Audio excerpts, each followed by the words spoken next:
Hi, everybody. See who's here tonight to join us. Give people a minute to come into Facebook and YouTube.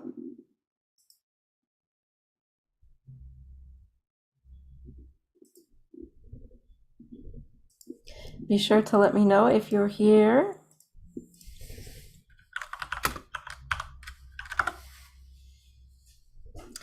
Oh, from Texas, we have somebody here. Let's see who else is going to come in and join us tonight. Here of Mrs. Q Live. It's a stormy night here in New York City, a little rainy and stormy and warm, and I think it's going to be in the mid 90s tomorrow, so it's going to be quite hot tomorrow. Hello to Georgia, Mrs. Rankich in Georgia. It's nice to see everyone. So as I mentioned, it's going to be very hot tomorrow. So it's been unseasonably cold, and now it's going to be unseasonably hot. So it looks like we're going to go directly from winter to summer, which has happened a few times before. It's not very pleasant, though. No one's really prepared for the heat and the humidity yet. And just a couple of things to let you know. My next in-person appearance as Mrs. Q is going to be July 9th, which is the anniversary of the day the Declaration of Independence was read here in New York. And I will be doing a tour that day for Francis Tavern Museum. And I'll, of course, post the link to get tickets to that, so you can come out live and celebrate Independence Day with us. And, of course, if you're a subscriber to Francis Tavern, you'll get that in your email. You'll get that email notice from them as well that the tour is taking place. They don't have it listed on their calendar yet, but I'll be sure to let you know. Oh, and over here, if you can see it, is my little James Madison locket. My little James Madison locket that my friend Ruth, who plays Mrs. Van R, gave me. So I wanted to show that to everyone. Let's see who else is here. A few other people here. The McCabe's are here. Oh, hi. Oh, it's great. Lots of people are here. It's good to see everybody. And tonight I'm going to just give you a short preview of a much more formal talk that I'm doing next Friday for the Queen's Library. Next Friday is my monthly lecture series for the Queen's Public Library. It is going to be about the history of the Sons of Liberty in New York. And for that presentation, I'll be showing documents and prints and all kinds of things that I don't have with me tonight, but which I will have next week. And that will be next Friday morning at 10 a.m. New York time. And of course, I'll share the link to that to everyone. Unfortunately, you do have to watch that live because the Queen's Library does not record them for future use. So the only opportunity will be to see it next Friday morning at 10, and I hope some of you can join us. And it will be a full, extensive 1-hour view of the history of the Sons of Liberty in New York. And I'm going to talk briefly about that for you tonight. And of course, if you have any questions about them, please put them in the chat and let me know you have questions, and I'll be happy to answer them for you.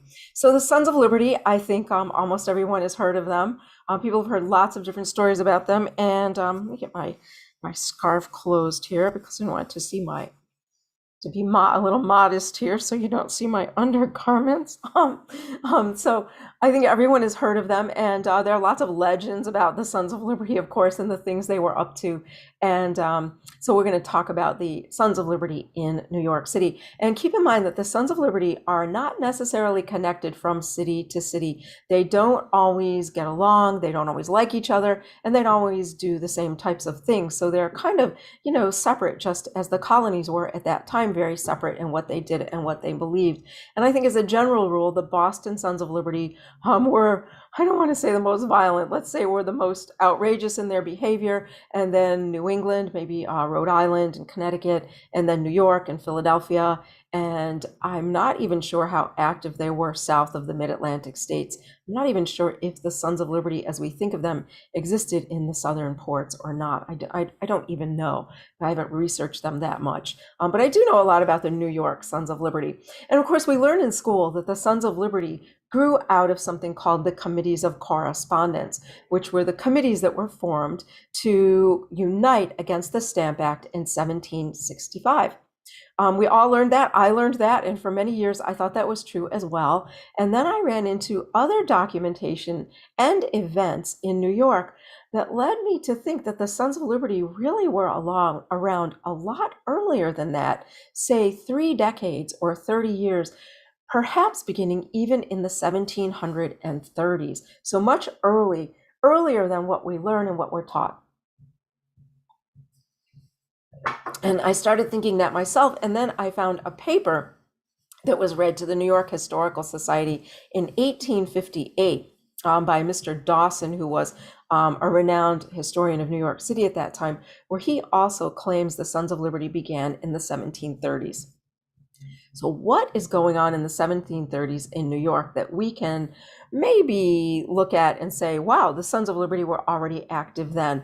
And what was going on was the trial of John Peter Zenger. And I spoke about that a little bit last week because I spoke about Mrs. Zenger, or Anna Zenger, who put out the paper for the 9 months her husband was in jail, awaiting and during his trial. So we spoke about her as one of the great colonial ladies of New York.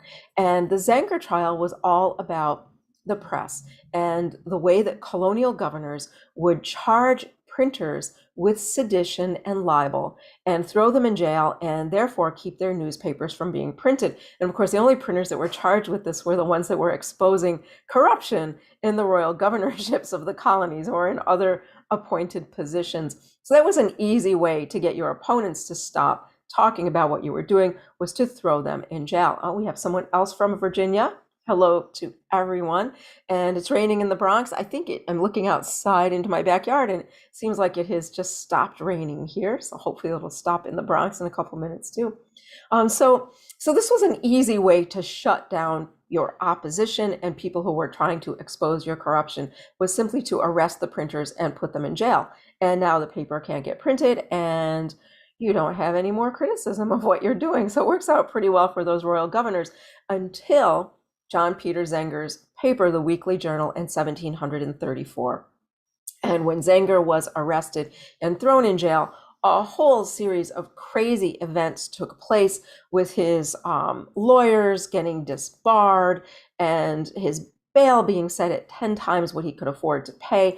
Clearly biased things going on to keep Zenger from getting out on bail and to keep him from being rigorously defended. Well, eventually a lawyer from Philadelphia, Andrew Hamilton, came to New York and defended Zenger and won the case. The case did go on for 9 months. Mrs. Zenger put out the paper during that time, which of course meant it kept criticizing the royal appointees in New York during that time. And I should tell you, the articles in that paper were written by the lawyers who were disbarred, Mr. Smith and Millett, Mr. Alexander, as well as Mr. Morris, a judge who had been thrown off the court. So they were continuing their criticism of the royal government.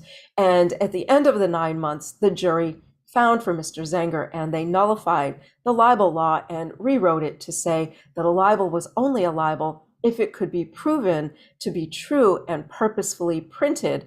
If it could only be proven to be false and purposely printed in order to hurt the person. In other words, if it was true, it wasn't a libel. Someone asked if I could zoom in on my button. I can't really zoom in too much, but I can hold it a little bit forward for you so that you can see it a little bit better. Let me tilt it this way, maybe tilt it up so you can see it a little bit better there. So there is Mr. Madison. He's got a little bit of glare, but there he is. I'll try to wear him on another outfit where you can see him more, or I'll post it on social media so you can see him a little bit better. It's a very nice little locket from my friend Ruth. So the Zenger trial was seen as the first activities of the New York Sons of Liberty. The idea being that the guys who were out every day defending John Peter Zenger, going to the trial every day, the guys who were writing the articles that remained critical of the royal governor, even though Zenger had already been thrown in jail and they had been disbarred, but the spirit in which they continued their activities was the founding spirit of the Sons of Liberty. And they're kind of in New York seen as, we might say, the theoretical leaders of the New York Sons of Liberty. Even they didn't call themselves anything like that at the time. Mrs. Gass says, thank you. You're welcome. I'm happy to do that for you. to show you my beautiful little locket of Mr. Madison, who you know is my favorite founding father, Mr. Madison. So that really is the beginning of the spirit of the Sons of Liberty, that they would do what was forbidden, stand up when one of their brothers was jailed, keep protesting, keep going until they win. So many people believe that really is the beginning of what would become the Sons of Liberty in New York. So this trial of Zenger in 1735. And they kind of continue their activities on and off, depending on who's the governor, what's going on in New York. And they kind of come and go just as a group that makes trouble for the royal appointees. But they really begin their activities with the Stamp Act of 1765, which you know would include things like harassing the stamp agent, so much so that he resigned his commission, harassing anyone who supported the Stamp Act, threatening to bury the commander of Fort George alive if he landed the stamped paper, putting out handbills saying that the brothers of Neptune, you know, the dock workers and the ship workers and the ship captains would not bring in the stamped paper, and all of this type of activity leading up to the delivery of stamped paper that caused everyone to protest and caused so much trouble in the colonial ports that the governors did not even land the stamped paper. So that would be throughout the summer of 1765. And in Boston, you know, they dragged their stamp agent out of his home while he was having dinner, dragged him through the streets of Boston and humiliated him, which caused our stamp agent to resign his commission and all of the other stamp agents to resign after him. So quite a bit of violent activities led by the Sons of Liberty throughout the summer of 1765 to prevent the stamp paper from being landed and used. And I'm looking at some of your comments. Thank you for all of your comments. I have people from all over. So let me know what you think about the Sons of Liberty. If you have any questions, put them in the chat. I'll be happy to answer them. And in New York, the three known leaders of the New York Sons of Liberty were Captain Alexander McDougall, General John Lamb, who would go on to be General John Lamb, but John Lamb, and Alexander McDougall, I say, is a General McDougall as well, and Isaac Sears are going to be the three leaders of the New York Sons of Liberty during the time of the Stamp Act. And they'll coordinate most of those activities. Lots of you have heard of Hercules Mulligan, mainly because of the Hamilton musical. Hercules Mulligan, also an active leader of the New York Sons of Liberty, but those three really are the three major guys. Captain Alexander McDougall, a ship captain and merchant, John Lamb, a wine merchant, and Isaac Sears, he may have also been a ship captain, but somehow are related to dock workers and shipping. So those would be our three leaders. And eventually the Sons of Liberty, you know, get into more increasingly violent activities against loyalists or Tories and their property until the New York Sons of Liberty split into two, because of course no one in New York can ever agree on anything. And even the Sons of Liberty began to disagree over what their intent was. The idea now being that the more violent activities they were engaged in were actually turning people against them. That people didn't want to see that sort of thing. They didn't want to see their fellow residents tortured and humiliated. They didn't want to see property damage. They didn't want to read about threats of being buried alive or things like that. And so the McDougall and Lamb faction of the Sons of Liberty split off from the Sears faction, and they pursued mostly a political pathway where they issued handbills and broadsides. They had protests, but they did not hurt people or humiliate people or damage their property. And then you had the Sears faction that continued doing so. Apparently, you know, the feelings between these guys and the Sons of Liberty became so intense that McDougall and Lamb would not even sit in the same tavern with Sears, and neither would their followers without threatening each other. So they eventually are going to, branch off into those two branches. And then after the reading of the Declaration of Independence in 1776, they'll get together again briefly to tear down the statue of King George III. And then they're going to, of course, split off because everyone's going to go join the war. Isaac Sears does not join the war effort. I think he fights in one of the militias.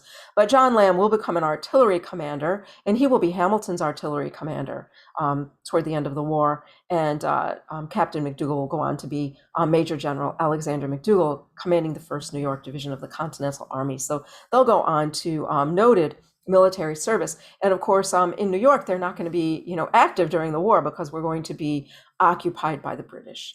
And then after the war, they'll all come back. And eventually, Isaac Sears is going to be thrown out of New York for various complicated things I'll talk about next week. And McDougall will go on to be a president of the Bank of New York, the first president of the board. And John Lamb will become a very successful merchant as he was before the war. So some of the other things the Sons of Liberty were involved in, something called the Battle of Golden Hill, which was a protest against the Quartering Act in January of 1770, which turned into a massive riot between the people of the town and the soldiers 5 weeks before the Boston Massacre. So again, we have a little bit of an edge on Boston there, that we had our clash 5 weeks earlier, although no one died. And our boycott of goods as a result of the Stamp Act. Right? So the Stamp Act went into effect on November 1st of 1765, and the New York merchants were the first to issue a proclamation that they would engage in no trade with England while the Stamp Act was in effect. And next week, I'll actually show you the letter we received from Boston congratulating us on being the first to do that. So a little bit of proof there, again, that we were first. New York, I think, always in there a little bit before everyone else. I know Boston says they're the birthplace of the Sons of Liberty, but I don't think so. And next Friday, I'll try to convince everyone that that is the cause by using letters and documents and articles and things showing that New York was very active in these things before our brothers and friends in Boston. Not to in any way belittle our friends in Boston, as we know they did throw the tea into the harbor first and started all of the trouble that would become the shot heard around the world. And of course, Boston, really suffering the most at the beginning of that time from throwing the tea into the harbor, then suffering the siege after Lexington and Concord, and really being what we might call the tip of the spear in those years 1775 and 76, and suffering the brunt of the retribution from Britain for the things that we had done. So it's not that I want to belittle our friends in Boston, but just to say that maybe New York was first. And I know some of you are saying, Mrs. Q, you always say New York was first, or New York was the best at everything.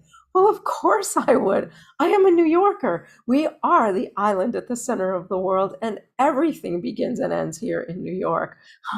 We do everything first. We think of everything first. We do everything first. And of course, we do it all the best. That is why we are New York.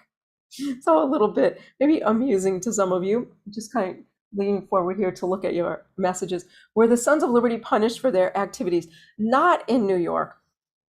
The issue we had in New York was when the British in New York were under the command of General Thomas Gage, who I know gets a very bad rap because he was in command for Lexington and Concord, and he was the military governor of Boston. But when he was in New York, he was a very fair man, very well liked and esteemed, understood us in the colonies, understood England, and really understood that a lot of the difficulties we were having were the fault of the royal officials and their inability to understand us and negotiate with us. So General Gage was a very good man, and unless the Sons of Liberty were really doing something crazy over the top, they tended not to interfere in the activities, because I think General Gage's view was to, let them kind of blow off their anger, let them do these things and let them get over it, and let's move on. Because if I deploy the troops against them,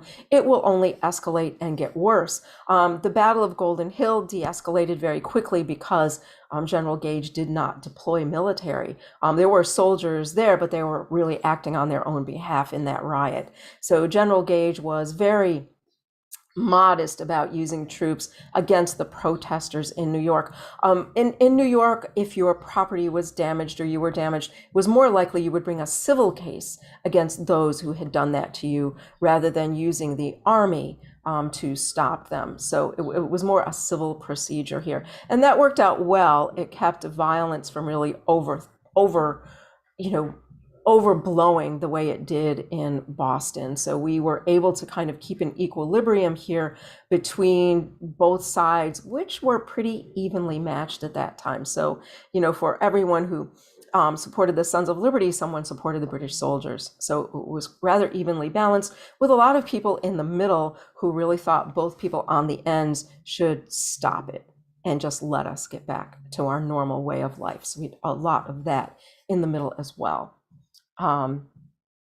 Mr. Linden says, not the ogre depicted by Disney. I'm guessing, Mr. Linden, you're referring to a depiction of General Thomas Gage in Boston. General Thomas Gage gets depicted in everything horribly, and he really was not the evil man. And there was excuse me, my own opinion here, there was a terrible series done, I think, by the History Channel a few years ago called The Sons of Liberty. It was about Boston, and Samuel Adams was depicted as kind of a hipster. It was very weird. And General Gage was depicted really horribly in that as well. He was not the evil man he has been depicted to be. And even when he was in Boston, he tried his best to be as even-handed as possible. He even beseeched the crown to restore civilian rule to Boston. He thought the military rule was not a good idea. And he also did not support disarming the people of Massachusetts, as he said, as British subjects, they had the right of self-defense, and that it was a bad idea to disarm them. And against the common law and against their charter, and that he just thought the crown was proceeding along the wrong path in their treatment of Boston, and that they should withdraw the military and return civilian rule and look for another way to work out the damages done by the Boston Tea Party. And General Gage, you might know, initially refused to do that march to disarm the people, because he said, first, it was against the common law, and secondly, he said it was a bad idea. He didn't have enough men, and that he felt that the militia there would line the roads and shoot them. And you might know that is what happened. Shortly after Lexington and Concord, General Gage, humiliated that British subjects were shot on his command, resigned his commission and was replaced by General William Howe. So he really was not, as terrible. Mr. Linden says the Disney show is Johnny Tremaine. Very popular book among many of the students I do tours for. Constitution ratification. Well, we had that problem with the Constitution. We had that problem with the Declaration of Independence. New York has not been very willing to sign many documents, have we? You may know that we hosted the Stamp Act Congress and didn't sign the resolves of the Stamp Act Congress. We did not sign the Declaration of Independence until later in the summer, and we did not vote on it either, largely because of our equally divided colonial legislature, not giving our representatives instructions either way. And then, well, of course, we had big problems with the Constitution. We wanted to be sure that our individuality as a state would be respected, and that some of the rights we had already gained in New York would be listed in there, from the Zenger trial, the freedom of the press, from King's College, from a dispute over King's College, no government required religion, right? No government sponsored religion. And from an earlier case in the early 1700s, freedom of association, and quite a few other things that New York wanted in there. So we had to be sure those things were in there before we would ratify the Constitution. We might say that those that ratified too quickly were not thinking very clearly about what the Federalists might have been up to behind the scenes. Maybe one night I'll talk about that, what the Federalists were up to behind the scenes, or what maybe Mr. and Mrs. Q believed they were up to. Not really what we learned today. Let's see what else we have. Happy Friday. Yes, happy Friday to all of you. And I think that that's really all I have to say about the Sons of Liberty for tonight. I just wanted to give you a little preview to entice you to watch next Friday for my more formal talk on them, where I'll talk much more in detail about what they were up to, what they were about, what their internal beliefs were, what their motivations were, and what their goals were, and who was who. Of course, show you some documents from the time as well. I've been planning that talk for a while. I think it'll be very good. Those of you who watch the library talks have probably seen that they are much more formal than this. I take quite a bit of time to lay them out, as they are a formal lecture for the Queen's Library. So I hope that I will see you. And those of you in the New York area, I hope you'll plan to come out on July 9th and celebrate with us. With Mrs. Q, me, and Francis Tavern Museum. We'll have a wonderful tour. It's going to be from 11 a.m. until 1 p.m. And it will just be me. No one else will be in costume that day, only me.